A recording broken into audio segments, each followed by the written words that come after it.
சஹருக்கு எழும்புகின்ற போது 3 அமல்களை நாங்கள் செய்ய வேண்டும். சஹருக்கு எழும்புகின்ற போது 3 அமல்களை செய்வதற்கு மறந்துவிடக் கூடாது. ஒன்று, தொழ வேண்டும்.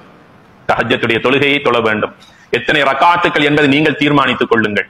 இரண்டாவது, இஸ்திக்ஃபார், அல்லாஹ்விடத்தில் தௌபா செய்ய வேண்டிய நேரம், பாவ மன்னிப்பு கேட்க வேண்டிய நேரம் சஹருடைய நேரம். மூன்றாவது, தஸஹரு ஃபஇன்ன ஃபி ஸுஹூரி பரக்கா, அந்த சஹருடைய சாப்பாட்டை உண்பது பரக்கத். இந்த 3 அமல்களையும் சஹருடைய நேரத்திலே நாம் செய்ய வேண்டும். நபிகள் நாயகம் ஸல்லல்லாஹு அலைஹி வஸல்லம் சொன்னார்கள், கைரு ஸுஹூர் அத்-தம்ர் என்று சொன்னார்கள். சஹருடைய சாப்பாட்டிலேயே மிக மிக சிறப்பானது, பரக்கத்துக்குரிய உணவு ஈத்தம்பழம் என்று சொன்னார்கள் நபிகள் நாயகம் ஸல்லல்லாஹு அலைஹி வஸல்லம். அவர்கள் சஹர் செய்வதும் ஈத்தம்பழத்தினால், இஃப்தார் செய்வதும் ஈத்தம்பழத்தினால்.